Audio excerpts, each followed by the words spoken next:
ಮಾಡಿರೋ ನಾವು ತೋಟದಲ್ಲಿ ಇದೊಂದು ವಿಶೇಷ ತೋಟ ಮತ್ತು ಒಂದು ಚಾಲೆಂಜಿಂಗ್ ತೋಟ. ಇದು ಯಾವ ಥರ ಚಾಲೆಂಜಿಂಗ್ ಅಂತಂದರೆ, ಈಗ ಅವ್ರಿಗೆ ಗೊತ್ತಿದೆ ಇಲ್ಲಿ ಕಂಪ್ಲೀಟ್ ನೀರು ನಿಂತ್ಕೊಂಡ್ಬಿಟ್ಟಿದ್ದು. ಎಲ್ಲರ ನೀರು ಜಮೀನಿಗೆ ಬರೋದು, ಇಲ್ಲಿಂದ ಹೊರಗಡೆ ಹೋಗೋಕ್ಕೆ ದಾರಿ ಇರಲಿಲ್ಲ. ಅದಕ್ಕಾಗಿ ಭಾಳ ಥರ ಅವರು ಸರ್ಕಸ್ ಮಾಡಿದ್ದಾರೆ, ಮತ್ತು ಬಿಟ್ಟಿಲ್ಲ ಅವರು ಅದನ್ನು ಹಠ ಇಟ್ಕೊಂಡು ಅದು ನಾವು ಏನೇನು ಕೇಳ್ತೀವಿ ಅದೆಲ್ಲ ಕೊಟ್ಟಿದ್ದಾರೆ. ಅದರಿಂದ ಈ ತೋಟ ಈ ಲೆವೆಲ್ಗೆ ಬಂದಿದ್ದ ಕಾರಣ. ಮತ್ತು ನಿಮಗೆ ಇಲ್ಲಿ ಏನಪ್ಪ ಅಂತಂದರೆ, ಬೇರೆ ತೋಟಕ್ಕೂ ಈ ತೋಟಕ್ಕೆ ಏನಪ್ಪ ಅಂತಂದರೆ ಇಲ್ಲಿ ಕಂಪ್ಲೀಟ್ ಅಗಸೆ. ಅಂದರೆ ಇಲ್ಲಿ ಭೂಮಿಯಲ್ಲಿ ನೈಟ್ರೋಜನ್ ಏನೂ ಅಂಶ ಇರಲಿಲ್ಲ. ಮತ್ತು ಒಂದು ಮಳೆ ನೀರು ಬಿದ್ದರೂ ಎಲ್ಲರೂ ನೀರು ಬಂದು ಇವರಲ್ಲಿ ನಿಂತ್ಕೊಳ್ತಿದ್ದು, ಇಲ್ಲಿಂದ ನೀರು ಹೋಗಿ ದಾರಿ ಇರ್ತಿಲ್ಲ.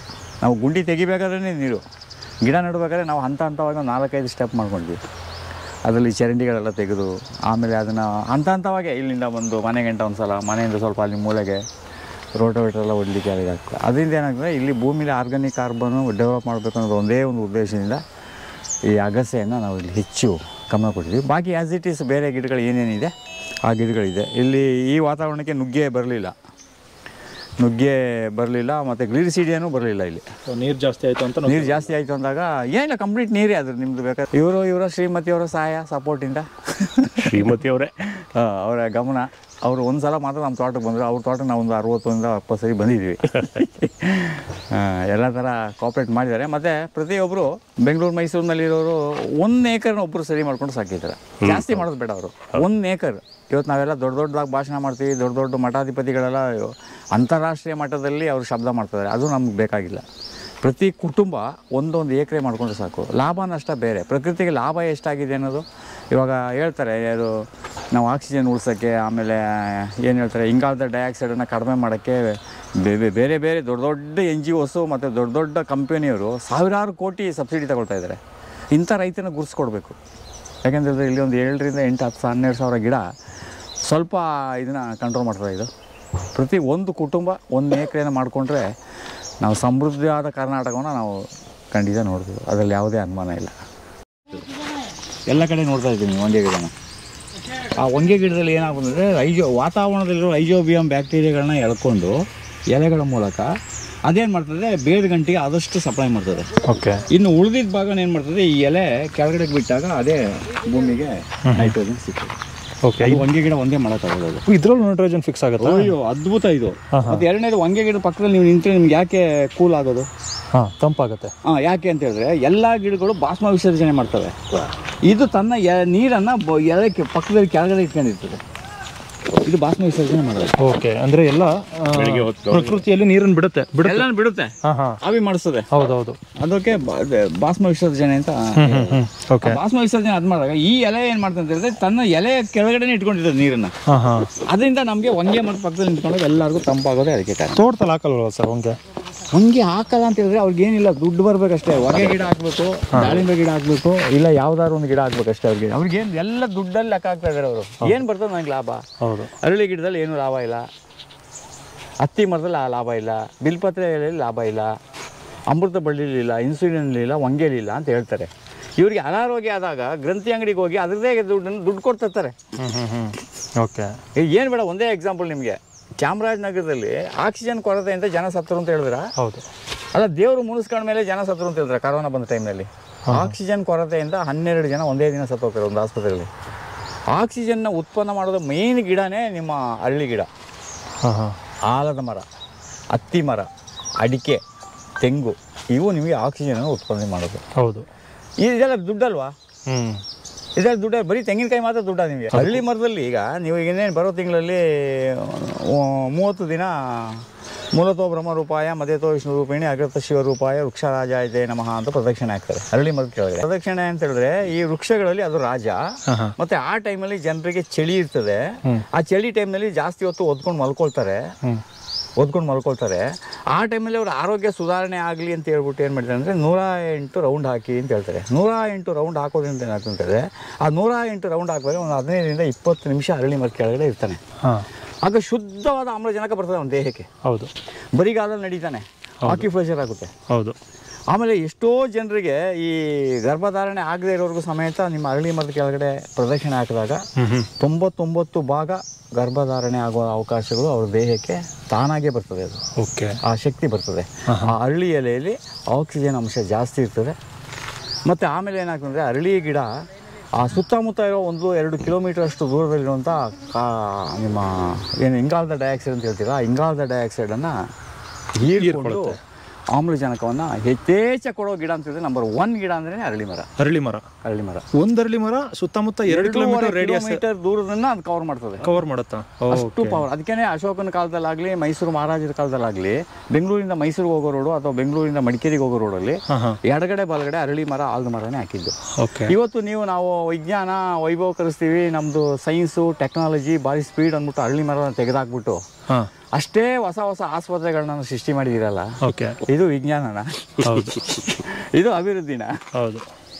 ನೋಡಿ, ಪ್ರತಿ ಊರಲ್ಲಿ ಯಾಕೆ ಆವಾಗೆಲ್ಲ ಹಿರಿಯರು ಅರಳಿ ಮರದ ಕೆಳಗಡೆ ನ್ಯಾಯ ಮಾಡ್ತಾ ಇದ್ರು? ಅರಳಿ ಮರದ ಕೆಳಗಡೆ ಎಲ್ಲರೂ ಗೊಡ್ ನ್ಯಾಯ ಅಂತ ಹೇಳ್ತಾರೆ. ಅದನ್ನ 2 ಗಂಟೆ 3 ಗಂಟೆ ಕೂತ್ಕೊಳ್ಳೋರು. ಯಾರು 2 ಗಂಟೆಗೂ ಜಾಸ್ತಿ ಟೈಮ್ ಅರಳಿ ಮರದ ಕೆಳಗಡೆ ಕೂತ್ಕೊಳ್ತಾರೋ ಅವ್ರ ಬಾಯಲ್ಲಿ ಸುಳ್ಳು ಬರೋದಿಲ್ಲ ಅಂತ ಅರಳಿ ಕಟ್ಟೆ ನ್ಯಾಯ ಅಂತ ಹೇಳೋದು. ತಗೊಳ್ಳಿ, ಕಷಾಯ ತಗೊಳ್ಳಿ. ಮತ್ತೆ ಅರಳಿ ಕಟ್ಟೆಲಿ 1-2 ಅವರ್ ಕುತ್ಕೊಳ್ಳೋದ್ರಿಂದ ಅವ್ರ ಆರೋಗ್ಯ ಕೂಡ ಸುಧಾರಿಸುತ್ತೆ, ತುಂಬಾ ಸುಧಾರಿಸ್ತದೆ. ಮರಗಳ ಮಧ್ಯ ನೀವು ಇದ್ದು ಸುಧಾರಿಸುವಂತ ನಿಮಗೆ ಆ ಒಂದು ಚಾನ್ಸ್ ಸಿಕ್ಕಿದ್ರೆ ಯಾರೇ ಆಗಲಿ ಅಲ್ಲಿ ಬಂದು. ಇವತ್ತು ಇರ್ತಕ್ಕಂಥ ಪ್ರಶ್ನೆ ಸಮಯ ಇಲ್ಲ ಯಾರಿಗೂ. ಅದೇ ಏನಾದರೂ ವರ್ಕ್ ಫ್ರಮ್ ಹೋಮ್ಗೆ ಬದಲು ವರ್ಕ್ ಫ್ರಮ್ ಫಾರ್ಮ್ ಅಂತ ಏನಾರ ಕೊಟ್ಟಿದ್ರೆ ಎಲ್ಲರೂ ಸರ್ ತಗೊಳ್ಳಿ ಸರ್, ವರ್ಕ್ ಫ್ರಮ್ ಫಾರ್ಮ್ ಅನ್ನೋದು ನಿಮ್ಮ ಚಾನೆಲ್ ಮೂಲಕ ಎಲ್ಲ ಕಡೆ ಹೇಳಿ. ಯಾಕಂದರೆ ಎಲ್ಲ ವರ್ಕ್ ಮಾಡೋರು 4-5 ಜನ IT-ನವರು 4 ಜನ ಸಹೋದ್ಯೋಗಿಗಳು ಸೇರಿ ಒಂದು ಫಾರ್ಮ್ ಮಾಡಲಿ. ಅವ್ರು ವರ್ಕ್ ಫ್ರಮ್ ಫಾರ್ಮೇ ಮಾಡಲಿ ಸರ್. 1 ವರ್ಷದಲ್ಲಿ ತಮ್ಮಯ್ಯವರು ಇಂಥ ಒಂದು ಕಾರ್ಡನ್ನು ಕೊಡ್ತಾರೆ ನಿಮಗೆ. ಏನು ಸರ್, ಕಾಡು ಅಂದ ತಕ್ಷಣ ಪ್ರಾಣಿಗಳಿರಲ್ಲ, ಪಕ್ಷಿಗಳಿರ್ತವೆ. ಆ ಕಲರವ ಇವರು ನಿನ್ನೆ ಸಾಯಂಕಾಲ ನಾನು ನನ್ನ ತೋಟಕ್ಕೆ ಬಂದಾಗ ಒಂದು ವಿಷಯ ಹೇಳಿದ್ರು, ಇದನ್ನ ಹಂಚ್ಕೊಳ್ಳೋಕೆ ಇಷ್ಟಪಡ್ತೀನಿ. ಪಕ್ಷಿಗಳು ಅಂದರೆ ಈ ಥರ ಇದ್ದಾಗ ಆಬ್ವಿಯಸ್ಲಿ ಪಕ್ಷಿಗಳು ಬಂದು ಅಲ್ಲಿ ಕೂತ್ಕೊಳ್ಳೋದಾಗ್ತದೆ. ಅವುಗಳಿಂದ ವಿಸರ್ಜನೆ ಆಗುವಂಥ ಎಕ್ಸ್ಕ್ರೀಟ ಏನಿರುತ್ತೆ ಅದು ಎಲೆಗಳ ಮೇಲೆ ಬಿದ್ದು ಮಳೆ ಬಂದಾಗ ಅದು ಹೋಗಿ ನಿಮಗೆ ಮಣ್ಣಿಗೆ ಬಿದ್ದು ಆ ಮಣ್ಣು ಇನ್ನು ಸಂಪನ್ಮೂಲ ಆಗ್ತದೆ. ಇದು ಯಾರು ನನಗಂತೂ ಗೊತ್ತಿರಲಿಲ್ಲ ಫ್ರಾಂಕ್ಲಿ. ಇದು ಇರ್ಬೋದು, ಸ್ಟಡೀಸಲ್ಲಿ ಇರ್ಬೋದು. ಬಟ್ ಈ ಥರ ವಿಷಯಗಳು ತಿಳ್ಕೊಂಡು ನಾವು ಇವಾಗ ಅಗಸೆ ಇಲ್ಲದೆ ಹೋಗಿದ್ರೆ ಇಷ್ಟು ಪಕ್ಷಿ ಬಂದು ಕೂತ್ಕೊಳ್ಳೋಂಥ ಚಾನ್ಸ್ ಇರ್ತಿರ್ಲಿಲ್ಲ. ಸೊ ಅಗಸೆ ಹಾಕಿದ್ರೆ ಏನ್ರ ಸಿಗ್ತದೆ, ಸಾರ್ವೆ ಹಾಕೊಂಡಿದ್ದೀರಾ ಅನ್ನೋಂಥ ಒಂದು ಸಂದರ್ಭದಲ್ಲಿ ಇವರು ಹೇಳೋ ಸೈಲೆಂಟ್ ಫ್ಯೂಚರ್ಸು ಅದು ಸೈಲೆಂಟ್ ಫ್ಯೂಚರೇ. ಈಗ ಹೇಳಿದ್ರಲ್ಲ, ಇದನ್ನ ಆಲದ ಮರ ಹಾಕಿದ್ರೆ ಏನು, ಅದು ಸೈಲೆಂಟ್ ಫ್ಯೂಚರ್ಸ್ ಯಾರು ಗಮನಿಸ್ತಿಲ್ಲ. ಎಲ್ಲ 8 ಹೊತ್ತಿದ ತಕ್ಷಣ ಪ್ರಿಂಟ್ಔಟ್ ಬರಬೇಕು ಹಂಗೆ. ಅದೇ ಅದೇ ಅದೇ ಅದೇ ಅಷ್ಟೇ ಅಷ್ಟೇ ಅಷ್ಟೇ. ನಮಗೆ ಪ್ರಿಂಟ್ಔಟು ಇವರು ಆದಷ್ಟು ಬೇಕು ಕೊಟ್ಟಿದ್ರೆ ಆದರೂ ಪ್ರಿಂಟ್ ಅಲ್ಲ ಫೀಲ್ ಸಿಗ್ತಾ ಇದೆ ನನಗೆ. ಹೌದು, I am just feeling these things sir. ಮತ್ತೆ ಇನ್ನು ಯಾವ ಕಾರಣಕ್ಕೆ ನೀವು ಅಗಸೆ ಹಾಕೋದು? ಅಗಸೆ ಹಾಕೋದಕ್ಕೆ ಮೂಲ ಕಾರಣ ಅಂದರೆ ಪ್ರತಿಯೊಬ್ಬರಿಗೆ ಇವತ್ತು ಗ್ಯಾಸ್ಟ್ರಿಕ್ಕು, ಪ್ರತಿಯೊಬ್ಬರಿಗೂ ಗ್ಯಾಸ್ಟ್ರಿಕ್ ಇದೆ. ಆ ಗ್ಯಾಸ್ಟ್ರಿಕ್ಗೆ ಮೂಲ ಕಾರಣ ಏನಪ್ಪ ಅಂತ ಹೇಳಿದ್ರೆ ನಾವು ಆಹಾರವನ್ನು ಚೆನ್ನಾಗಿ ಜಗಿದು ತಿನ್ನೋದು ಒಂದು ಕಾರಣ, ಮತ್ತು ಎರಡನೇ ಆತುರವಾಗಿ ಊಟ ಮಾಡೋದು ಒಂದು ಕಾರಣ, ಮತ್ತು ಎಷ್ಟು ತಿನ್ನಬೇಕೋ ಅದಕ್ಕಿಂತ ಜಾಸ್ತಿ ತಿನ್ನೋದು ಕೂಡ ಒಂದು ಕಾರಣ ಗ್ಯಾಸ್ಟ್ರಿಕ್ಕಿಗೆ. ಆದರೆ ಆ ಗ್ಯಾಸ್ಟ್ರಿಕ್ಕಿಗೆ ಒಂದು ಒಳ್ಳೆಯ ಔಷಧಿ ಅಂದರೆ ಅಗಸೆ ಎಲೆಗೆ ಮೇಲ್ಗಡೆಯಲ್ಲಿ ಒಣಗಾಕಿ ನೋಡಿದ್ರಲ್ವಾ, ಅದು ತುಂಬ ಒಳ್ಳೆಯದು. ಮತ್ತು ಎರಡನೇದು ಅಗಸೆಯಲ್ಲಿ ಏನಾಗ್ತದೆ, ನಿಮಗೆ ಬೀನಿಸ್ ಥರ ಒಂದು ಬಳ್ಳಿ ಚೆಟ್ಟು ಬರ್ತದೆ, ಆ ಚೆಟ್ಟು ನಾವು ಬೀನಿಸ್ ಥರ ಬಳಸ್ಬೋದು. ಮತ್ತು ದನಗಳಿಗೆ ಇವರು ಏನೋ ಪಾಪ ಆಡು ಕುರಿ ಏನು ಸಾಕೋರಲ್ಲ, ಆಡು ಕುರಿ ಸಾಕೋರಿಗೆ ಅಗಸೆ ಗಿಡ ಇದ್ಬಿಟ್ರೆ ಆ ಕುರಿ 6 ತಿಂಗಳಲ್ಲಿ 1 ವರ್ಷದ ಕುರಿ ಕಟಾವು ಬಂದಾಗ ಬರ್ತದೆ. ದನಗಳಿಗೂ ಒಳ್ಳೆ ಪೌಷ್ಟಿಕಾಂಶ ಬರ್ತದೆ, ಹಾಲು ಹೆಚ್ಚಾಗ್ತದೆ. ಮತ್ತೆ ದನಗಳಲ್ಲಿ result will be better and ಒಳ್ಳೆ ತತ್ವ ಅದರಲ್ಲಿ ಒಳ್ಳೆ ಒಂದು ಸಾರ ಇರುತ್ತೆ ಅಂತ ಅವ್ರು ಹೇಳೋದು. ಈಗ ಈ ತರ ತೋಟ ಮಾಡೋದ್ರಿಂದ ಏನಾಗ್ತದೆ, 10 ವರ್ಷ ಮಳೆ ಹೋದ್ರು ಇವ್ರ ತೋಟದಲ್ಲಿ ಒಂದು ಗಿಡ ಒಣಗಲ್ಲ.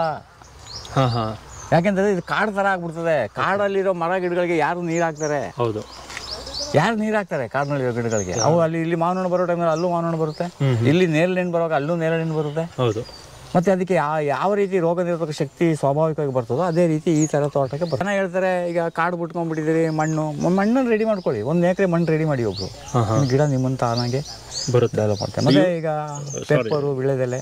ಇವ್ರ ಪ್ರಕಾರ ಈ ತೋಟ 3 ವರ್ಷ ಹೋಗ್ಬಿಡ್ಲಿ, ಈಗ 1 ವರ್ಷ 15 ತಿಂಗಳು ಅಂದರೆ 12 ತಿಂಗಳಾಗಿದೆ, ಅಂದರೆ 1 ವರ್ಷ ಆಗಿದೆ. 3 ವರ್ಷ ಹೋದ್ಮೇಲೆ ನೀವು ಇದನ್ನ ಏನು ನೋಡ್ಕೊಳ್ಳೋದೇ ಬೇಡ, ತಾನೇ ನೋಡ್ಕೊಳ್ಳುತ್ತೆ ಅಂತ ಅವ್ರು ಹೇಳೋದು. ಸೊ 3 ವರ್ಷದವರೆಗೂ ಸ್ವಲ್ಪ ಮೇಂಟೆನೆನ್ಸ್ ಮಾಡಬೇಕು. ದನಪನ ಬರ್ದಂಗೆ, ಯಾರೋ ಪಕ್ಕದಲ್ಲಿ ಇರೋ ಸ್ನೇಹಿತರು ತೊಂದರೆ ಕೊಡ್ದಂಗೆ, ಎಷ್ಟೊಂದು ಆಗ್ಬಿಟ್ರೆ ನಮಗೆ ಇನ್ನು ಇಲ್ಲಿಗೆ ಮೇಂಟೆನೆನ್ಸ್ ಅಂತೂ ಏನು ಇರಲ್ಲ, ಬಂದು ಹೋಗೋದು. ಈಗ ನೋಡಿ, ಈಗ 5 ದಿನ ಅವರಲ್ಲಿ ಬೆಂಗಳೂರಿನಲ್ಲಿ ಇದ್ದು 2 ದಿನ ಇಲ್ಲಿ ಇದ್ರೆ 15 ದಿನ ಇವ್ರ ಆರೋಗ್ಯ ಇಂಪ್ರೂವ್ ಆಗ್ತದೆ. ಈಗ ಇವ್ರು ಇಷ್ಟೆಲ್ಲ ಖರ್ಚು ಮಾಡಿ ಇವ್ರು ಉಳ್ಕೊಂಡಿಲ್ಲ, ನಾನು ಇಲ್ಲಿ ಉಳ್ಕೊಂಡಿದ್ದೀನಿ. ಆ ಆನಂದ ನಾನು ಅನ್ಭವಿಸಿದ್ದೀನಿ. ಇವ್ರು ಉಳ್ಕೊಂಡಿಲ್ಲ, ಇವರು ಅದೇ ಹೇಳ್ತಾರಲ್ಲ, ಯಾರೋ ಮಾಡೋದು ಯಾರೋ ಅನ್ಭವಿಸೋದು ಅಂತ. ಆಗದೆ ಇರಲಿ ಅಲ್ಲ, ಹೇಳಿ example. Work from farm concept activate ಆಗ್ಲಿ ಅಂತ ಕೇಳ್ಕೊಳ್ತೀನಿ. ಯಾಕಂದ್ರೆ ಒಂದು 5 ಜನ ಶೇರ್ ಮಾಡಿದಾಗ ಆ 5 ಜನನು ಒಂದೊಂದ್ ದಿನ ಬಂದಿದ್ದು ಹೋದ್ರೆ ಖಂಡಿತ ನಮ್ ಕಡೆಗೆ ಭಾನುವಾರ ನಾನು ಇರ್ತೀನಿ ಅಂತ ಗಲಾಟೆ ಆಗದೆ ಇರಲಿ.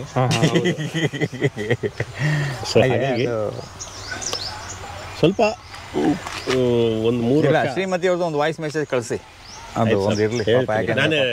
ಅವರೇ ಮೂಲ ಕಾರಣ ಈ ತೋಟ ಮಾಡಕ್ಕೆ. ಅವ್ರ ಬಹಳ ಒಂದು ಇಂಪಾರ್ಟೆಂಟ್ ವಿಷಯನ ಹೇಳಕ್ ಇಷ್ಟಪಡ್ತೀನಿ. ಒಬ್ಬ ಯಾವುದೇ ಒಬ್ಬ ಒಂದು ವಯಸ್ಕ ಅವ್ನು ಮದುವೆ ಆಗ್ತಾನೆ, ಅವ್ನು ಮನೆ ಮಾಡ್ತಾನೆ, ಹೌದಾ? ಹೆಂಡತಿ ಆ ಮನೆ ಚೆನ್ನಾಗಿರ್ಬೇಕು ಅಂದ್ರೆ ಹೆಂಡ್ತಿನ ಚೆನ್ನಾಗಿ ಇಟ್ಕೋಬೇಕು ಅವನು. ಹೌದು, ಅವನು ಆಚೆ ದುಡಿತಾನೆ, ಅವಳು ಮನೇಲಿ ದುಡಿತಾಳೆ, ಸರಿ. ಆತ ಹೆಂಡ್ತಿನ ಚೆನ್ನಾಗಿ ಇಟ್ಕೊಂಡೋದು ಹೆಂಗೆ ಅಂದರೆ ಒಂದು ಸಣ್ಣ ತೋಟ ಮಾಡಿದ್ರೆ. So finally it comes to farm. ತೋಟದಲ್ಲಿ ಅವನೇನು ದುಡಿಬೇಕಾಗಿಲ್ಲ. ಅಲ್ಲ, ತೋಟಕ್ಕೆ ಹೋದಾಗ I mean the whole family ಹೋದಾಗ ಸಿಗ್ತಕ್ಕಂಥ ಒಂದು ಖುಷಿ. ತೋಟದ ಮನೆಗಳು ಸಾಕಷ್ಟು ಇರ್ತವೆ ಆ ಕಡೆ, ಮಲೆನಾಡು ಕಡೆ. ಆದರೆ ಬೆಂಗಳೂರು ಕಡೆ ಬಹಳ ಕಷ್ಟ ಆಗಿದೆ. ಎಷ್ಟೋ ಫಾರ್ಮ್ ಲ್ಯಾಂಡ್ಗಳು ಅಂತ ಮಾಡ್ತಿದ್ದಾರೆ. ಅವರ ಕಾನ್ಸೆಪ್ಟ್ಸ್ ಬೇರೆ ಇರ್ತವೆ. ಯಾಕಂದರೆ ಅವ್ರು ಮಾಡೋ ಕಾನ್ಸೆಪ್ಟು ಕೊಂಡ್ಕೊಳ್ಳೋರು ರಿಟರ್ನ್ಸ್ ನೋಡ್ತಾರೆ ಅಂದ್ಬಿಟ್ಟು ಆ ರಿಟರ್ನ್ಸ್ ಬೇಸ್ಡ್ ಅಲ್ಲೇ ಮಾಡ್ತಾರೆ. ಇದು ರಿಟರ್ನ್ ಬೇಸ್ಡ್ ಅಲ್ಲ, ಇದು ಖುಷಿ ಬೇಸ್ಡ್. ಇಲ್ಲಿ ಬಂದಾಗ ಖುಷಿಯಾಗಿರುತ್ತೆ. ಈಗ ನನ್ನ ತಮ್ಮ ಹೆಸರನ್ನ ಕೇಳ್ತೀನಿ ಸರ್. ಈಗ ಇವ್ರೇನೋ ಖುಷಿಯಾಗಿರ್ಬೇಕು, ನನಗೆ ಇದರಿಂದ ರೆವಿನ್ಯೂ ಏನು ಬೇಕಾಗಿಲ್ಲ ಅಂತಾರೆ. ಇದರಲ್ಲಿ ರೆವಿನ್ಯೂ ಏನೇನು ಬರುತ್ತೆ, ಎಷ್ಟೆಷ್ಟು ವರ್ಷಕ್ಕೆ ಬರುತ್ತೆ ರೆವಿನ್ಯೂ? ನೋಡಿ, ಇವಾಗ ಇಲ್ಲೊಂದು 70-75 ತೆಂಗಿನ ಮರ ಇದೆ. ನಿಮಗೆ ಒಂದು ತೆಂಗಿನ ಮರದಲ್ಲಿ ನಿಮ್ಗೆ ಒಂದು 300 ಕಾಯಿ ಅಂತ ಹೇಳಿದ್ರೆ 21,000 ಕಾಯಿ ಬಂದ ಸರ್. ಅದು ನಿಮ್ಮ ಫಾರ್ಮಲ್ಲಿ 300 ಬಿಡುತ್ತೆ. ಅದೇ ಥರದ ಗಿಡ ನಾವು ಇಲ್ಲಿ ಹಾಕಿರೋದು. ಅಲ್ಲ, ಇವ್ರ ಭೂಮಿ ಹೇಗಿದೆಯೋ ಗೊತ್ತಿಲ್ಲ. 100% ಇವಾಗ 1 ವರ್ಷದಲ್ಲಿ ರೆಡಿ ಆಗಿದೆ. ಇನ್ನು 3-4 ವರ್ಷದಲ್ಲಿ ಈ ಭೂಮಿ ಹೆಂಗ್ ರೆಡಿ ಆಗುತ್ತೆ ಅಂದ್ರೆ ನೀವು ನೋಡಿ. ಬೇಕಾದ್ರೆ ಯಾರಿಗೂ ಬೇಕಾದ್ರೆ ಹೇಳ್ತೀನಿ, ನೆಟ್ಟಿರೋ ಪ್ರತಿ ಒಂದು ಗಿಡನು ಇವರಿಗೆ 3-4 ವರ್ಷ 3 ವರ್ಷ ಆದ್ಮೇಲೆ ಇವರಿಗೆ ಬಾಳೆ, ಸಪೋಟ, ರಾಮಫಲ, ಲಕ್ಷ್ಮೀಫಲ ಇವು ಸಪೋರ್ಟ್ ಇನ್ಕಮ್ ಕೊಡೋಕೆ ಶುರು ಆಗುತ್ತೆ. ತೆಂಗು 5ನೇ ವರ್ಷದಿಂದ ಸ್ಟಾರ್ಟ್ ಆಗಿ 7ನೇ ವರ್ಷಕ್ಕೆ 7ನೇ ವರ್ಷ ಇವತ್ತು ಇವರಿಗೆ ಖರ್ಚು ಬಂದಿರ್ಬೋದು. ಬಟ್ ನಾಳೆಗೆ ಇವರಿಗೆ ಲೇಬರ್ ಒಂದು ನೋಡ್ಕೊಳ್ಳೋದು ಒಂದು ಇವಾಗ ಖರ್ಚು ಬರ್ತದೆ. ಇನ್ನೇನು ಲೇಬರ್ ಅದು ಬಿಟ್ಟು ಇನ್ನೇನು ಬರಲ್ಲ ಇಲ್ಲಿ. ಆಮೇಲೆ ಇವರಿಗೆ ಖಂಡಿತ ಇವ್ರು ಹೇಳ್ತಾರೆ, ನಾನು ಏನೇನೋ ಮಾಡೋ ಬದಲು ಇನ್ನೊಂದು 2 ಎಕರೆ ತೋಟ ಮಾಡಿದರೆ ಆಗೋದೊಂದು. ಈಗಲೇ ಅನ್ನಿಸ್ತಿರಬಹುದು, ನಾನು ಅದನ್ನೇನು ಮುಚ್ಚಿ ಮರ ಇಲ್ಲ. ಈಗಲೇ ನನಗೆ ಇನ್ನೊಂದು 2 ಎಕರೆ ಸಿಕ್ಕಿದೆ, ಬಟ್ ಸಿಗ್ತಾ ಇಲ್ಲ. ಆಬ್ವಿಯಸ್ಲಿ ಫಾರ್ಮ್ ಲ್ಯಾಂಡ್ ಕ್ರೇಜು ಇದೆ, ಎಲ್ಲರೂ ಸಿಟಿಯವ್ರಿಗೆ ಬೇಕಾಗೂ ಇದೆ. ಸಮಯವ್ರಿಗೆ ಟೈಮ್ ಇಲ್ಲ. ಅದೊಂದು ಸರಿನೇ. ಸರ್, ಈಗ ತೆಂಗು ಬರುತ್ತೆ ಅಲ್ವಾ?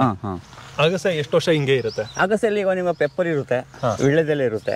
ಅಲ್ಲ, ತೆಂಗು ಬೆಳೆಯಕ್ಕೆ ಅವಕಾಶ ಕೊಡಬೇಕಲ್ಲ ನೀವು? ಮೇಲೆ ಹೋಗ್ಬಿಡುತ್ತೆ. ತೆಂಗು ಮೇಲೆ ಹೋದ್ಮೇಲೆ ಇವೆಲ್ಲ ಕೆಳಗಿರ್ತವೆ. ತೆಂಗು ಯಾವ್ದು ಕೆಳಗಡೆ ಇರಲ್ಲ. ತೆಂಗು ಯಾವಾಗ ನಂಬರ್ 1 ಸ್ಥಾನದಲ್ಲೇ ಹೋಗುತ್ತೆ. ಅದು ಒಂದು 4-5 ವರ್ಷ ಬೆಳೆಯೋರ್ಗು ನೋಡಿ. ಇವಾಗ ಎಲ್ಲ ಗಿಡಗಳು ನೋಡಿ ಮಾಡಿದಿರಲ್ಲ, ಬನ್ನಿ ಸರ್. ಬೆಳಿಗ್ಗೆ ಎಕ್ಸ್ಪ್ಲೈನ್ ಮಾಡ್ತಾ ಇದ್ರು. ಇಲ್ಲಿದೆ, ಇಲ್ಲಿ ನೋಡಿ. ಇಲ್ಲಿಗ ನಾವು ಇದೆಲ್ಲ ಕಟ್ ಮಾಡಿದೀವಲ್ಲ. ಈಗ ನೋಡಿ, ಈ ಜಾಗ ಈಗ ಜಾಗ ಇದು ಫುಲ್ಲು ಫ್ರೀ ಇದೆ. ಇದು ಇಲ್ಲಿ ಫ್ರೀ ಇದೆ. ನಾವೀಗ ಅಲ್ಲಿ ಈ ಕಡೆ ಸೈಡ್ನಲ್ಲಿ ನುಗ್ಗೆನ ಇಲ್ಲಿ ನೋಡಿ ಹಿಂಗೆ ಕಟ್ ಮಾಡಿದ್ದೀವಿ. ಹಿಂಗೆ ಇಲ್ಲಿ ನೋಡಿ, ಈ ನುಗ್ಗೆನ ಈ ಥರ ಇಲ್ಲಿ ಕಟ್ ಮಾಡಿ ಇದಕ್ಕೆ ತೊಪ್ಪೆ ಹಾಕಿದ್ದೀವಿ. Okay sir. ಈಗ ಆ ನುಗ್ಗೆ ಇದು ಆ ಅಗಸೆಯಿಂದ ಈ ಅಗಸೆಗೆ ಎಷ್ಟು ಅಂತರ ಇದೆ? 12 ಅಡಿ ಇದೆ. ಇದು 12 ಅಡಿ ಅಂತರ. 12 ಅಡಿ ಇದೆ. ನಾವು ಸಾಧಾರಣ ಅಗಸೆಯಿಂದ ಅಗಸೆಗೆ 18 ಅಡಿ ಅಂತರ ಇಡ್ತೀವಿ. ಇಲ್ಲಿ ನಾನು ನಿಮ್ಗೆ ಹೇಳಿದ್ನಲ್ಲ, ಇಲ್ಲಿ ಯಾಕೆ ಅಗಸೆ ತೋಟ ಆಗಿದೆ ಇದು ಅಂತ ಹೇಳಿದ್ರೆ, ಇಲ್ಲಿ ನಮಗೆ ನುಗ್ಗೆನ ಹಾಕ್ಲಿಕ್ಕೆ ಅವಕಾಶನೇ ಆಗಲಿಲ್ಲ. ನುಗ್ಗೆ ನಿಮ್ಗೆ ಗೊತ್ತು, ಡ್ರೈ ಇದ್ದಷ್ಟು ನುಗ್ಗೆ ಚೆನ್ನಾಗಿ ಬರುತ್ತೆ. ಹೌದು, ಗ್ಲಿರಿಸಿಡಿಯನ್ನು ಡ್ರೈ ಇರೋ ಕಡೆ ಚೆನ್ನಾಗಿ ಬರ್ತದೆ. ಅಗಸೆ ಆಗಲ್ಲ. ಇದೊಂಥರ ತಬ್ಲಿ ಮಗು ಇದ್ದಂಗೆ. ಯಾರು ಕೊಟ್ಟರು ಏನು ಬೇಕಾದ್ರೆ ತಿಂತದೆ ಇದು. ಒಂದು. ಎರಡನೇದು, ಇಲ್ಲಿ ನೈಟ್ರೋಜನ್ ನಮಗೆ ಅರ್ಜೆಂಟಿಗೆ ಬೇಗ ಫಿಕ್ಸ್ ಆಗಬೇಕಂತ ಹೇಳಿದ್ರೆ ನಮಗೆ ಮಾರ್ಗ ಒಂದೇ ಇರೋದು ಅಗಸೆ. ಅದಕ್ಕೆ ನಾವೇನು ಮಾಡ್ತೀವಿ, ಇಲ್ಲಿ ಅಗಸೆ ಸ್ವಲ್ಪ ಹತ್ತಿರದಲ್ಲಿದೆ.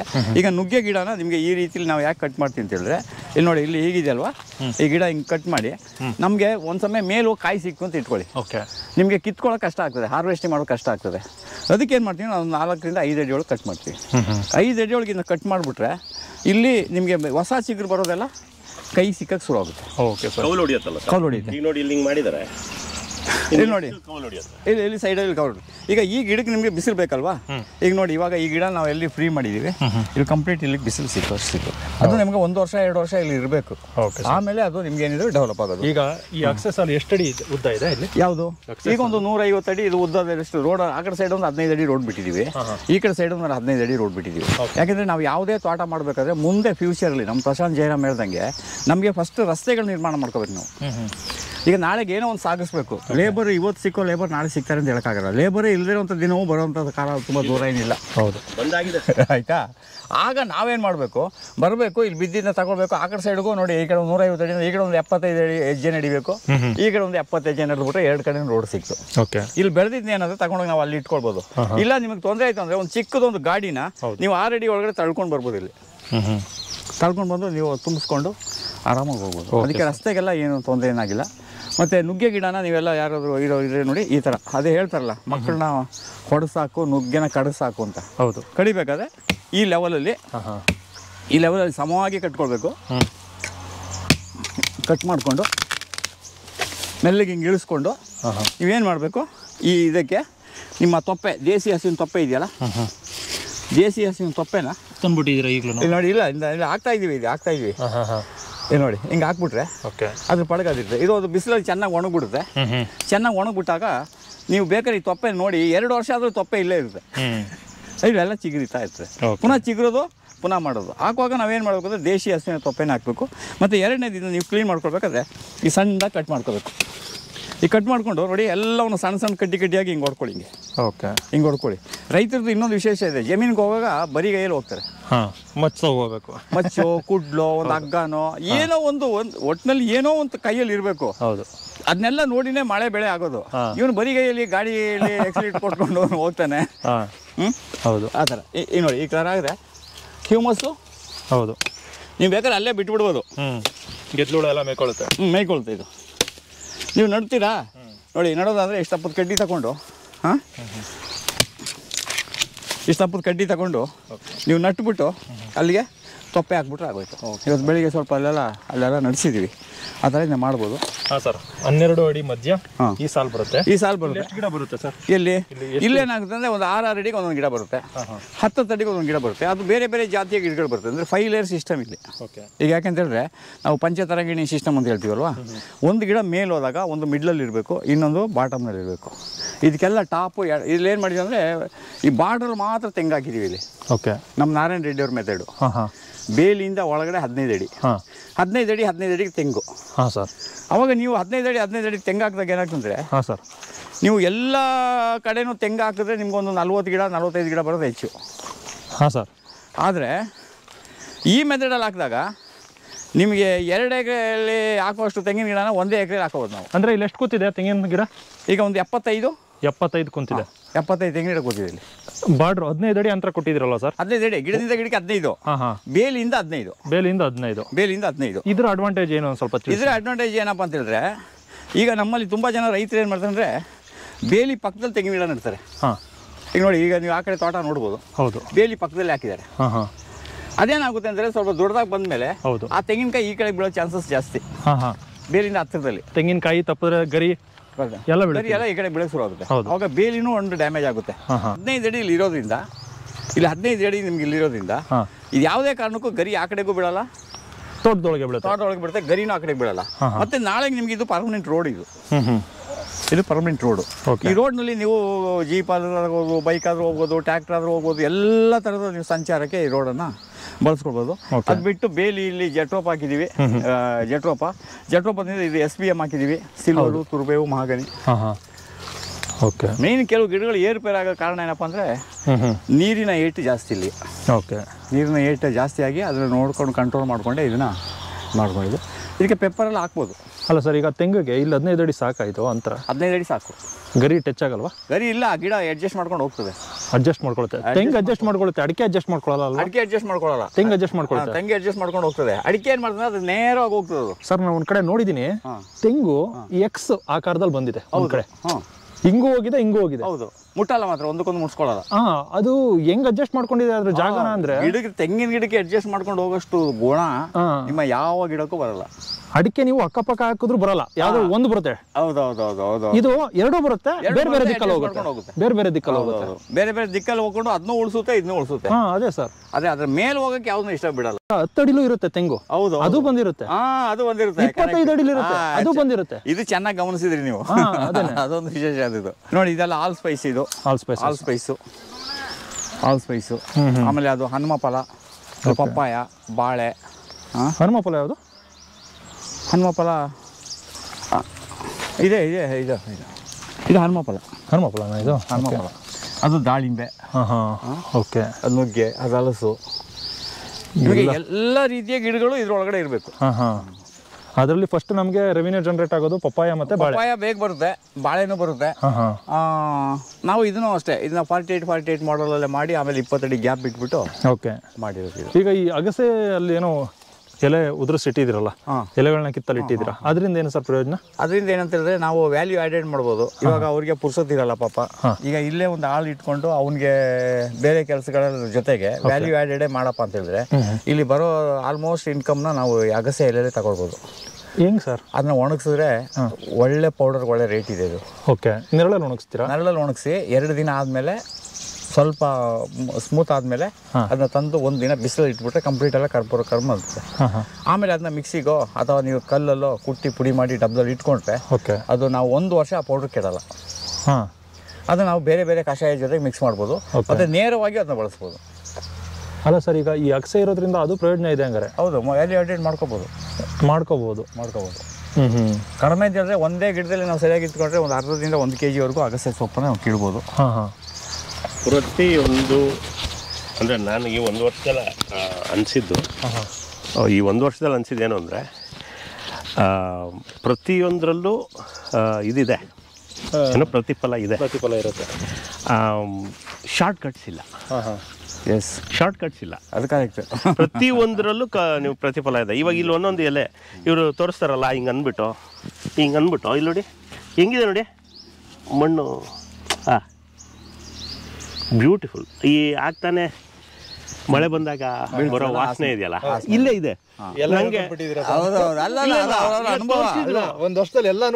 ಅಲ್ಲ ಸರ್, ಏನಂದ್ರೆ ನಿಮಗೆ ಮಳೆ ಬಂದು ವಾಸನೆ ಬೇಕಾಗಿಲ್ಲ, ನನ್ನ ತೋಟಕ್ಕೆ ಬಂದ್ರೆ ಆ ವಾಸನೆ ಅಲ್ಲೇ ಕೊಡ್ತೀನಿ. ಎಷ್ಟು ಚೆನ್ನಾಗಿದೆ ಅಂದ್ರೆ, ಸೊ ಇವರ ಒಂದು ಕಾನ್ಸೆಪ್ಟ್ ಇಂದ ಈಗ ನಾನು ಈ ವರ್ಷ ಮಳೆ ಬರ್ಲಿಲ್ಲ, ಬಟ್ ಆದ್ರೂ ನನ್ನ ತೋಟ ಹಸಿರಾಗಿದೆ, ಒಣಗಿಲ್ಲ, ಹಸಿರ ನಗ್ತಾ ಇದೆ. ಬಟ್ ನಾನು ಇನಿಷಿಯಲಿ ನನಗೂ ಅನಿಸ್ತು ಏನಪ್ಪ ಮಾಡ್ತಾವ್ರು ಇವರು ಅಂತ. But the patience space, sorry for the vocabulary, but ಒಂದು ಸ್ವಲ್ಪ ತಾಳ್ಮೆಯಿಂದ ಪ್ರತಿಯೊಬ್ಬರು ಸುಮ್ಮನೆ ಪ್ಯಾಷನ್ಗೋಸ್ಕರ ಇಲ್ಲ ನನಗೆ 2 ದಿನ ಇರ್ತೀನಿ ಅಂತ ಹೋಗ್ತಾರಲ್ಲ, ಅಂತವ್ರು ಇಷ್ಟೊಂದು ಇಂಟ್ರೆಸ್ಟ್ ತಗೊಂಡ್ರು ಸಾಕು, ಅಷ್ಟೇ ಸಾಕು. ಇಲ್ಲ ಸರ್, ಇಂಟ್ರೆಸ್ಟ್ ಬೇಕು. ಅದಕ್ಕಿಂತ ಮುಂಚೆ first is passion, patience, then you get paid. ಗೊತ್ತಾಯ್ತಲ್ವಾ? ಇವಾಗ ನಮ್ಮ ಪ್ಯಾಷನ್ ಇಲ್ಲದೆ ಹೋದ್ರೆ ಇದು ಮಾಡೋಕ್ಕಾಗಲ್ಲ. ಸರಿ, ಪ್ಯಾಷನ್ ಇದೆಯಪ್ಪ, ಬಟ್ ಹೆಂಗೆ ಮಾಡೋದಂದ್ರೆ ಅವ್ರು ಹೇಳ್ತಾರೆ. ಆಮೇಲೆ ಪೇಷನ್ಸ್ ಬೇಕು. ಅವ್ರು ಹೇಳೋದನ್ನು ಕೇಳಿ ನಿಧಾನಕ್ಕೆ ಹೋಗ್ತಾ, ತದನಂತರ ಒಂದು 3 ವರ್ಷ ಆದಮೇಲೆ ಯು ಗೆಟ್ ಪೇಯ್ಡ್. ಬಟ್ ಹಂಗಂತ ಸಿಕ್ಕಾಪಟ್ಟೆ ಬಂದ್ಬಿಡುತ್ತೆ ಅಂತಲ್ಲ, ಒಂದು ಕಷ್ಟಪಟ್ಟಿದ್ದಕ್ಕೆ ತಕ್ಕನ ಪದ ಸಿಗುತ್ತೆ. ಮೋರ್ ದೆನ್ ದಟ್ ನಿಮ್ಗೆ ಒಂದು ಎನ್ವೈರನ್ಮೆಂಟ್. ಅಂದರೆ ಈಗ ತಮ್ಮಯ್ಯ ಸರ್ ವಿಡಿಯೋ ನೋಡಿದವರು, ಈಗ ತಮ್ಮಯ್ಯ ಸರ್ ಏನು ಹೇಳ್ತಾರೆ ಆ ಥರ ಅವರು ಅವ್ರ ಊರಲ್ಲಿ ಮಾಡ್ಬೋದು. ಎಲ್ಲರೂ ನಿಮ್ಮನ್ನ ಕಾಂಟ್ಯಾಕ್ಟ್ ಎಲ್ಲರೂ ಮಾಡಬೇಕು ಅಂತೇನಿಲ್ಲ. ಬೇಕಾದರೆ ಅವ್ರು ಬಂದು ಮಾಡಿರೋ ತೋಟಗಳನ್ನ ಕೆಲವು ನೋಡ್ಕೊಂಡು ಹೋಗ್ಲಿ. ಎಲ್ಲರ ಕಡೆ ಹೋಗೋಕ್ಕೂ ಆಗಲ್ಲ. ನನಗೆ ಈಗ ಈ ಸಲಿನೇ ಒಂದು 1000 ಫೋನ್ ಬಂದಿದೆ. 1000 ಎಕರೆ ತೋಟ ಮಾಡ್ಸೋಕ್ಕಾಗಲ್ಲ. ಮಾಡಿಸಿರೋ ತೋಟಗಳು ಈಗ ಮಳವಳ್ಳಿ, ಆಲೂಗೂರು ಏರಿಯಾದಲ್ಲಿ ಈ ತೋಟ ಮಾಡಿದ್ದೀನಿ. ಇದನ್ನೇ ಆಗಲೇ ತುಂಬ ಜನ ಬಂದು ನೋಡ್ಕೊಂಡು ಹೋಗಿದ್ದಾರೆ. ಅವರು ವೈಯಕ್ತಿಕವಾಗಿ ನೋಡಿ ತುಂಬ ಇಷ್ಟಪಟ್ಟು ಮಾಡಬೇಕು ಅಂತ ಹೋಗಿದ್ದಾರೆ. ಅವರಿಗೆಲ್ಲ ಐಡಿಯಾ ಕೊಟ್ಟಿದ್ದೀವಿ, ಮತ್ತು ಅವರು ಸಲಹೆ ಕೊಟ್ಟಿದ್ದಾರೆ. ಮತ್ತು ಎರಡನೇದೇನೆಂದರೆ ಇವ್ರದ್ದು ಏನೇ ಒಂದು ಡೌಟ್ ಇದ್ದರೂ ಫೋನ್ ಮಾಡಿ ಕೇಳ್ತಾರೆ. ಮತ್ತು ಇವರು ಸಾಧಾರಣ ಯಾವ ಟೈಮ್ನಲ್ಲಿ ಫೋನ್ ಮಾಡಿದ್ರೆ ನನಗೆ ಗೊತ್ತಿರ್ತದೆ ಈ ಡೌಟ್ಗೆ ಮಾಡಿರ್ತಾರೆ ಅಂತ. ಕೆಲವು ಟೈಮಲ್ಲಿ ಫೋನ್ ಎತ್ತಲ್ಲ, ನಾನೇ ತೋಟಕ್ಕೆ ಬಂದು ಅದನ್ನು ಸರ್ ಮಾಡಿ ಹೋಗಿರ್ತೀನಿ. ಅಲ್ಲ, ಅದು ಬಿಡಿ. ಇಲ್ಲ, ಒಂದೇನು ಗೊತ್ತಾ, ಫೋನ್ ಎತ್ತದೇ ಇರುವಂತ ಒಂದು ವಿಷಯದ ಬಗ್ಗೆ ನಾ ಹೇಳ್ಬೇಕು ಅಂದ್ರೆ, ಅದು ಅವ್ರು ಯಾವ ಪರಿಸ್ಥಿತಿಯಲ್ಲಿ ಇರ್ತಾರೆ ಏನು ಅನ್ನೋದು ಗೊತ್ತಿರಲ್ಲ. ಅದೇ ಚೆರಿ ಸರ್, ಒಂದು ಇದು ಬರ್ತಲ್ಲ, ಎಂಥದ್ದು ಹಣ್ಣು ಅಂತಾರೆ, ಅದು ಮುಳ್ಳಾಗಿ ಅದು ಭಾಳ ಚೆನ್ನಾಗಿರ್ತದೆ. ಅದು ಒಳಗಡೆ ಬೀಜ, ಗಟ್ಟಿ ಬೀಜ, ಮೇಲ್ಗಡೆ ಹುಳಿ ಹಣ್ಣು ಅದು. ಆಮೇಲೆ ಅದೇ ನಾವು ಸ್ಕೂಲಲ್ಲಿ ಎಲ್ಲ ಇದ್ದಾಗ ಅಂಗಡಿ ಮುಂದ್ಗಡೆ ಇಟ್ಕೊಂಡು ಅಜ್ಜಿರು ಮಾಡ್ತಿದ್ರಪ್ಪ, ಎಲ್ಚಿ ಹಣ್ಣು. ಅದ್ರಲ್ಲಿ 2-3 ಥರ ಬರ್ತದೆ. ಅದ್ರ ಎಲ್ಚಿ, ಒಂದು ಬ್ಲ್ಯಾಕ್ ಎಲ್ಚಿ ಬರ್ತದೆ. ಅಲ್ಲ ಸರ್, ನೀವು ಒಂದು ಅಡಿನೂ ಗ್ಯಾಪ್ ಕೊಡಲ್ಲ ಅಲ್ವಾ? ಇಲ್ಲ, ಏನು ಗ್ಯಾಪ್ ಕೊಡ್ಬೇಕು ನೋಡಿ. ಏನಾದರೂ ಗಿಡ ಕಂಡೆಮ್ ಆಗಿದೆಯಾ? ಯಾವ್ದಾದ್ರು ಕಂಡೆಮ್ ಆಗಿದೆಯಾ? ಇಲ್ಲ, ಕಂಡೆಮ್ ಆಗಿಲ್ಲ. ಸುಮ್ಮನೆ ಬೀಜ ಉದುರ್ಸ್ಕೊ ಹೋಗ್ತಿರಲ್ಲ? ಬೀಜನ ಉದುರ್ಸ್ಕೊಂಡು ಹೋಗ್ತೀವಿ, ಗಿಡ ನಟ್ಕೊಂಡು ಹೋಗ್ತೀವಿ, ರಿಪೇರಿ ಆದರೆ ರಿಪೇರಿ ಹಾಕೊಂಡು ಹೋಗ್ತೀವಿ. ಅಲ್ಲ, ಈಗ ಇದು ಬೀಜ ಉದುರಿಸಿರೋದು? ಬೀಜನ ಉದುರಿಸಿರೋದು ಇದೆ, ಗಿಡ ನಟ್ಟಿರೋದು ಇದೆ. ಗಿಡ ನಟ್ಟಿರೋದು. ಓಕೆ. ಈಗ ಅದು ಸೈಜ್ ನೋಡಿ ಯಾವ ಥರ ಬಂದಿದೆ, ಆ ಸೈಜ್ ನೋಡಿ. ಈಗ ಬಂದಿರೋದು ಇದು. ಈಗ ನಿಮ್ಗೆ ಅರ್ಜೆಂಟಿಗೆ ಪೆಪ್ಪರ್ ಅನಿಸ್ಬೇಕಂದಾಗ ಇದಕ್ಕೆ ಆರಾಮಾಗಿ ಪೆಪ್ಪರು ವಿಳ್ಯದಲ್ಲೇ ಹೋಗ್ಬಿಡ್ತೇವೆ. ಹೌದು. ಅಷ್ಟು ಪುಷ್ಟವಾಗಿದೆ. ನಿಮ್ಗೆ ಇಷ್ಟಪಟ್ಟು ಒಂದು ಸಿಲ್ವರ್ ಗಿಡ ಆಗಲಿ ಅಡಿಕೆ ಗಿಡ ಆಗಲಿ ಬರ್ಬೇಕಾದ್ರೆ 5-6 ವರ್ಷ ನೀವು ಕಾಯ್ಬೇಕು. ಅದಕ್ಕೆ ನಾನು ಪ್ರತಿಯೊಬ್ಬರಿಗೆ ಹೇಳೋದು ವಿಳ್ಯದೆಲೆ ನಡೆಸಬೇಕು ಮಾಡಿದ್ರೆ ಕೇರಳದಲ್ಲಿ ಒಂದು 1,000 ರೂಪಾಯಿ ಕೊಟ್ಟು ಒಂದು ಕಲ್ಕಂಬ ತಂದು ಅದಕ್ಕೆಲ್ಲ ಬಾಳೆ ಥರ ಸುತ್ತಿ 1,000-1,500 ರೂಪಾಯಿ ಖರ್ಚು ಮಾಡಿ ಒಂದು ವಿಳ್ಯದೆಲೆ ಹಬ್ಬಿಸ್ತಾರೆ. ಹೌದು. ನಮಗೆ ಈಗ ಇಲ್ಲಿ ಗಿಡಗಳು ಇರ್ತಾವಲ್ವಾ, ಫ್ರೀ ಅಂದ್ರೆ ಈಗ ಇಲ್ಲಿ ನೀವು ಅಲ್ಲ ಈಗ ವಿಳ್ಯದೆಲೆನೋ ತಪ್ಪಿದ್ರೆ ಮೆಣಸು ಹಾಕಿದ್ರೆ ಇದು ಹೋಗುತ್ತೆ ಅಲ್ವಾ? ನೋಡಿ ಇಲ್ಲಿ ಗುಂಡಿ ತೆಗೆದು ಇಲ್ಲಿ ಹಾಕಿದಿಲ್ಲ, ಗುಂಡಿಗೆ ರೆಡಿ ಇದೆ. ಇದು ಹೋಗುತ್ತೆ ಆಗ ಪಕ್ಕದಲ್ಲಿರೋದು ಅದ್ರ ಪಾಡಕ ಅದು ಇರ್ತದೆ. ಅಲ್ಲ ಎಷ್ಟು ವರ್ಷ ಅಂತ ಇರುತ್ತೆ ಅದು ಇರ್ಲಿ, ನಿಮ್ಮ ಪಾಡಕಲ್ಲಿ ಇರ್ಲಿ. ಈಗ ಒಂದ್ ಸಮಯ ನಿಮ್ಗೆ ಏನಾದ್ರು ಈ ಗಿಡ ಏನಾದ್ರು ತೊಂದರೆ ಕೊಡ್ತಾ ಇಲ್ಲಿ ಈಗ ಏನ್ ಮಾಡ್ಬೇಕಂತ ಹೇಳಿದ್ರೆ ಇಲ್ಲಿ ನೋಡಿ ಈ ಗಿಡ ದೂರವಾಯ್ತಲ್ಲ ಸರ್, ಬಿಡಿ ನನ್ನಿಂದ ಹೋಗೋದು ಇಲ್ಲ ಆಗಲ್ಲ. ಅಲ್ಲ ನನ್ನಿಂದ ಜನರಿಗೆ ಅರ್ಥ ಆಗ್ಬೇಕು. ಇಲ್ಲ ಇದು ಜನರಿಗೆ ಅರ್ಥ ಆಗ್ಬೇಕು. ಅವರು ತೆಗಿಯೋದಕ್ಕೆ ರೆಡಿ ಇರ್ತಾರೆ. ಇಲ್ಲ ನೋಡಕ್ ಆಗಲ್ಲ, ಜನರಿಗೆ ಅರ್ಥ ಆಗ್ಬೇಕು. ಈಗ ಗಿಡ ದಪ್ಪದಾಯ್ತು, ಇಲ್ಲಿ ಕೆಳಗಡೆ ಈಗ ಇಲ್ಲಿ ಗಿಡಗಳಿಗೆ ಸ್ವಲ್ಪ ಬಿಸಿಲು ಬೇಕು, ನರಳಬೇಕು. ಆ ಟೈಮಲ್ಲಿ ನೀವು ಕಣ್ಣು ಮುಚ್ಕೊಂಡು, ಯಾಕೆಂದ್ರೆ ರೈತ ನಟ್ಟಿದಾನೆ ಅವನಿಗೆ ಅದನ್ನ ನಾವು ಈಗ ಹೇಳ್ದಲ್ಲ ನಾನು ಡಾಕ್ಟ್ರು ಒಂದು ಇಂಜೆಕ್ಷನ್ ಕೊಡ್ತಾರೆ ಅಂತ ಹೇಳಿದ್ರೆ ಬೇರೆ ನಾವು ಹೋಗ್ಬೇಕಂದ್ರೆ ಇಂಜೆಕ್ಷನ್ ನಾವು ತಗೊಳ್ಳೇಬೇಕು ನೀವು. ಈಗ ಇದು ಏನಿಲ್ಲ, ಇದು ಸಾಯಲ್ಲ ಗಿಡ ಇದು. ಇಲ್ಲಿ ಪುನಃ ಇದು ಚಿಗುರುತ್ತೆ. ಏನಿಲ್ಲ, ಈಸಿಯಾಗಿ ನೋಡಿ ಈ ತರ ಮಾಡ್ಬಿಟ್ಟು ಈ ತರ ಮಾಡಿ ನೀವು ಹಿಂಗ್ ಬಗ್ಗಿಸ್ಕೊಂಡು ಸಾಕು. ಹಿಂಗೆ ಬಗ್ಗಿಸ್ಕೊಳ್ಳೋದು, ಹಿಂಗೆ ನೆಲಕ್ಕೆ ಹಿಂಗಿರುತ್ತೆ ಅಲ್ವಾ? ನೀವು ಬೇಕಾದ್ರೆ ಹಿಂಗೆ ಬಿಟ್ಬಿಡ್ಬೋದು, ತೊಂದರೆ ಏನಿಲ್ಲ. ಬಟ್ ನೀವೇನು ಮಾಡ್ಬೋದು, ನಿಮಗೆ ಇದನ್ನ ಉರುವರಾಗೂ ಬಳಸ್ಬೋದು. ಹೌದು. ನೋಡಿ ಈ ಥರ ಕಡ್ಡಿ ಹಿಂಗೆ ಹೊಡ್ಕೊಳ್ಬೋದು ಹಿಂಗೆ. ಇದ್ರಲ್ಲಿ ನಿಮಗೆ ಇಲ್ಲಿ ನೋಡಿ ಎಲೆಯಲ್ಲಿ ನಿಮ್ಮ ಭಾಷೆಯಲ್ಲಿ ಹೇಳೋದಾದ್ರೆ ಯೂರಿಯಾ, ಎಲೆಯಲ್ಲಿ ಯೂರಿಯಾ ಬರ್ತದೆ. ಇದ್ರ ಸಿಪ್ಪೆ ಇದೆಯಲ್ಲ, ಇದರಲ್ಲಿ ರಂಜಕ ಬರ್ತದೆ. ಇದು ಸಿಪ್ಪೆಯಲ್ಲಿ ರಂಜಕ ಏನ್ ಹೇಳ್ತೀರಾ, ಮೇಲ್ಗಡೆ ತೊಗಟೆ ಐತಲ್ಲ, ಈ ತೊಗಟೆಯಲ್ಲಿ ರಂಜಕ ಬರ್ತದೆ. ಈ ಮಧ್ಯದಲ್ಲಿರೋ ಕಾಂಡದ್ದು ನಿಮಗೆ ಪೊಟಾಸು, ವೈಟ್ ಕಲರ್ದು ಪೊಟಾಸು, ಇದು ರಂಜಕ. ಸರ್ ಇವೆಲ್ಲ ಹೆಂಗೆ ಸರ್, ಇವೆಲ್ಲ ನೀವು ಹೆಂಗೆ ತಿಳ್ಕೊಂಡಿರ್ತೀರಾ ಇಲ್ಲಿ ಪೊಟ್ಯಾಶ್ ಸಿಗುತ್ತೆ ಇಲ್ಲಿ? ಹೌದು. ಈಗ ಏನಾಗ್ತದೆ, ಈಗ ನೀವು ಎಕ್ಸಾಂಪಲ್ ಇವಾಗ ಹಲಸಿನ ತಿನ್ನುವಾಗ ಮೇಲ್ಗಡೆ ಸಿಪ್ಪೆ ಅಂತ ಈಸಿಯಾಗಿ ಹೇಳ್ತೀರಿ, ತೊಳೆನ ಈಸಿಯಾಗಿ ಹೇಳ್ತೀರಿ, ಒಳಗಡೆ ಇರೋ ಬೀಜನ ಈಸಿಯಾಗಿ ಹೇಳ್ತೀರಲ್ವಾ? ಅದ್ ಹೆಂಗೆ ಹೇಳಕ್ಕಾಗ್ತದೆ?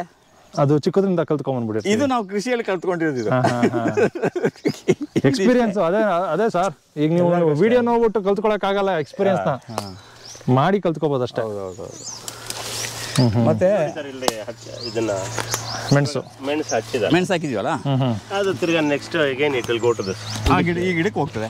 ಆಗ ಈ ಪಕ್ಕದ ಗಿಡಗಳನ್ನೆಲ್ಲ ನಾವು ನಿಧಾನದಲ್ಲಿ ಪ್ರೂನಿಂಗ್ ಮಾಡ್ಕೊಂಡು 5 ಅಡಿ ಕಟ್ ಮಾಡಿ. 5 ಅಡಿಲಿ ಇರುತ್ತೆ ಇದು ಅಡಿಲಿ ಇರಲೇಬೇಕು. ಈ ಗಿಡ ಇವಾಗ ನಿಮ್ಗೆ ಚಿಕ್ಕದಾಗಿ ಕಾಣ್ತಾರಲ್ವಾ, 5 ಅಡಿಲಿ ಇಲ್ಲಿರುತ್ತೆ. ಗಿಡ ಜಾಸ್ತಿ ಆಗೋಯ್ತಲ್ಲ ಅಂತಂದ್ರೆ ಭೂಮಿನ ನಾವು ರೆಡಿ ಮಾಡ್ಬೇಕಾದ್ರೆ ಇಷ್ಟು ಗಿಡ ಹಾಕ್ಲೇಬೇಕು. ಈಗ ಭೂಮಿ ಇದೊಂದು 5 ವರ್ಷಕ್ಕೆ 5 ವರ್ಷ ಅಲ್ಲ, ಈಗ ನೀವು ತಗೊಂಡೋಗ್ಬಿಟ್ಟು ಯಾವ ಸೈಂಟಿಸ್ಟ್ ನ ಕರ್ಕೊಂಡು ಬಂದು ತೋರಿಸಿ ಇದು 100% ಭೂಮಿ ರೆಡಿ ಇದೆ. ಇನ್ನು ಅಗಸ ಅವಶ್ಯಕತೆ ಎಷ್ಟು ವರ್ಷ ಇರುತ್ತೆ? ಅದು ಒಂದೊಂದೇ ಗಿಡ ಹೋಗ್ತಾ ಒಂದು 25-30 ವರ್ಷ. ಇವಾಗ ನಿಮಗೆ ನೀರಿನ ಅವಶ್ಯಕತೆ ಎಷ್ಟು ದಿನ ಇದೆ? ಸಾಯೋ ತನಕ ಇರುತ್ತೆ. ಹಾಗೇನೆ ನೈಟ್ರೋಜನ್ ಫಿಕ್ಸೇಷನ್ ಈ ಬೇರೆ ಗಿಡಗಳಿಗೆ ಬೇಕೇ ಬೇಕು. ಅದು ಅಂದ್ರೆ ಇದು ಅವಾಗ್ಲೂ ಇರ್ಲಿ ಅಂತೀರಾ? ಇರ್ತದೆ, ಇದ್ದಷ್ಟು ಇರ್ತದೆ. ಅಲ್ಲ ಆಯಸ್ ಎಷ್ಟು ಇದ್ರದ್ದು? ಇದಕ್ಕೊಂದು ಈಗ GKVK 60-70 ವರ್ಷದ ಅಗಸೆ ಇದೆ. ಅದೆಷ್ಟಪ್ಪ ಇರುತ್ತೆ ಸರ್? ಇದೇ ಇಷ್ಟಪ್ಪ ಇದೆ ಅಲ್ಲ ಹಂಗಾರೆ? ಇದು ಒಂದೇನಪ್ಪ ಅಂದ್ರೆ 2 ವರ್ಷ 3 ವರ್ಷ ಆದ್ಮೇಲೆ ದಪ್ಪ ಆಗೋದು ಕಡಿಮೆ, ನಿಧಾನ. ಗಂಧದ ತರ. ಈ ಗಂಧದ ಗಿಡ ಏನಾಗ್ತದೆ 1 ವರ್ಷ 2 ವರ್ಷದಲ್ಲಿ ದಪ್ಪದ ಮಾಡ್ಬಿಟ್ಟು ತೋರಿಸ್ಬಿಡ್ತಾರೆ ಜನ. ನೋಡಿ 2 ವರ್ಷಕ್ಕೆ ಎಷ್ಟು ದಪ್ಪ ಬಂದಿದೆ ಅಂದ್ರೆ ನೀವು ಅದ್ರದ್ದು 5 ಪಾಲ್ ಲೆಕ್ಕ ಹಾಕೊಂಡು 10 ವರ್ಷಕ್ಕೆ ಲೆಕ್ಕ ಹಾಕ್ತೀರಿ. ಹಂಗಾಗಲ್ಲ ಅದು. ಫಸ್ಟ್ ನಲ್ಲಿ ಅದು ಬಹಳ ಸ್ಪೀಡಾಗಿ ಬೆಳೀತೆ. ಈಗ ಅಗಸ ಈಗ 1 ವರ್ಷದಲ್ಲಿ ಬೆಳೀತು, ಇದು 1 ವರ್ಷದಲ್ಲಿ ಈಗ 2 ವರ್ಷಕ್ಕೆ ಇಷ್ಟು ದಪ್ಪ ಆಗ್ತಂತಲ್ಲ, ಅದು ಆಗಲ್ಲ. ಇಷ್ಟು ದಪ್ಪ ಆಗ್ಬೇಕಾದ್ರೆ 40 ವರ್ಷ ತಗೊಳ್ತದೆ. ಈಗ ಇಷ್ಟು ದಪ್ಪ ಆಗೋಯ್ತು. ಇನ್ನು ಮುಂದೆ ಬೆಳವಣಿಗೆ ನಿಧಾನ. ಅಲ್ಲ 40 ವರ್ಷ ತನಕ ಇರುತ್ತಲ್ಲ, ಗಾಳಿಗೆ ಗೀಳಿಗೆ ಏನಾಗಲ್ಲ. ಅದಕ್ಕೆ ನೀವು ಅಷ್ಟು ಆರಾಮಾಗಿ ಮೆಣಸು ಹಾಕ್ಬೋದು ಅನ್ನೋದು. ಖಂಡಿತ ಮೆಣಸು ಹಾಕ್ಬೋದು. ಅಲ್ಲಿ ಹೋಗಿ ಮುಟ್ತಾ ಇದೆ, ಈಗ ಅಲ್ಲಿ ಮುಟ್ತಾ ಇದೆ. ಅಲ್ಲ ಇದಕ್ಕೆ 1 ಅಡಿ ಗ್ಯಾಪ್ ಕೊಟ್ಟಿದ್ದೀರಾ? ಹೌದು, 1 ಅಡಿಲೇ ಹಾಕ್ಬೇಕು ಯಾವಾಗ್ಲೂ ಮೆಣಸನ್ನ. ಯಾಕಂದ್ರೆ ಇದ್ರ ಬೇರ್ ರೂಟ್ಗೂ ಕಾಂಪಿಟೇಷನ್ ಇರ್ತದೆ. ಅದಕ್ಕೆ ಅಂದ್ರೆ ಈ ಬೇರ್ಗೂ ತೊಂದರೆ ಆಗ್ಬಾರ್ದು. ಅದಕ್ಕೆ ನಾವು 1 ಅಡಿ ದೂರದಲ್ಲಿ ಹಾಕೊಂಡ್ರೆ ಇದನ್ನ ಇಲ್ಲಿ ಸ್ಪ್ರೆಡ್ ಆಗ್ತಾ ಇರ್ತದೆ. ಇದ್ಯಾಕೆ ಇಲ್ಲಿಗೆ ಬರ್ಬೇಕು ಅಂತ ಯಾರು ಇಲ್ಲೇ ನೆಟ್ಬಿಟ್ರೆ ಇಲ್ಲೇ ನೆಟ್ಬಿಟ್ರೆ ನಿಮಗೆ ಗುಂಡಿ ತೆಗೆಯೋದು ಕಷ್ಟ. ಆಗೇನಾಗ್ತದೆ, ಇದ್ರ ಬೇರ್ಗೂ ತೊಂದರೆ ಆಗ್ತದೆ. ಹೌದು, ತಾಯಿ ಬೇರ್ ಮೇನ್ ಬೇರ್ಗೆ ತೊಂದರೆ ಆಗ್ಬಾರ್ದು, ಕೌಲು ಬೇರೆ ತೊಂದರೆ ಆಗ್ಬಾರ್ದು. ಇಲ್ಲಿ ಬೇಕಾದ್ರೆ ಆಹಾರ ಬೇರೆ ಸ್ವಲ್ಪ ತೊಂದರೆ ಆದ್ರೂ ಪರವಾಗಿಲ್ಲ ಒಂದ್ ಕಡೆ. ಇದೇನಾಗ್ತದೆ, ಇದು ಹೋಗಿ ಅಂಟ್ಕೊಂಡ್ಮೇಲೆ ಅದ್ರ ಪಾಡ್ಗದು. ಪೆಪ್ಪರು ಇವತ್ತು ಒಳ್ಳೆ, ಅದಕ್ಕೇನು ಹೇಳ್ತಾರೆ, ಬ್ಲಾಕ್ ಕ್ವೀನ್ ಅಂತ ಹೇಳ್ತಾರೆ. ಅಲ್ಲೊಂದು ಹಾಕಿದೀವಿ, ಬ್ಲಾಕ್ ಗೋಲ್ಡ್, ಬ್ಲಾಕ್ ಮನಿ ಬರೋದೇ ಇದರಿಂದ. ಯಾವುದೇ ಖರ್ಚಿಲ್ಲ.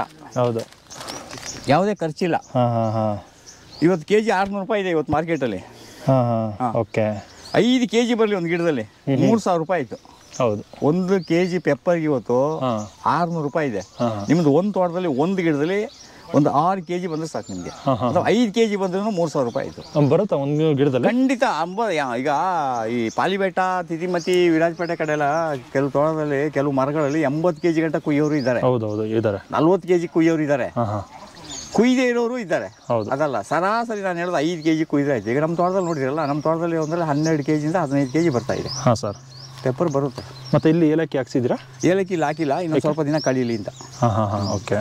ಯಾಕೆಂದ್ರೆ ಈ ಮಳೆಯ ನೀರು ಇಲ್ಲಿ ಬಂದು ಎಲ್ಲ ಜಮೀನು ನೋಡಿ ಮೇಲ್ಗಡೆ ಎಲ್ಲ ಎತ್ತರದಲ್ಲಿ ಇದೆಯಾ, ಇದು ತಗ್ಗಲ್ಲಿದೆ. ಹೌದು. ಬಂದು ನೀರಲ್ಲಿ ನಿಂತ್ಕೊಳ್ತದೆ. ನಮ್ಗೆ ಕೆಲಸ ಮಾಡೋಕ್ಕಾಗಿಲ್ಲ. ಅದು ವಿಡಿಯೋ ತೋರಿಸ್ಬಿಟ್ಟು ನೀವು, ನಾನೀಗ ಬಿಟ್ಬಿಡೋಣ ಅಂತ ಇದ್ದೀನಿ, ಆಗಲ್ಲ ಅಂತ.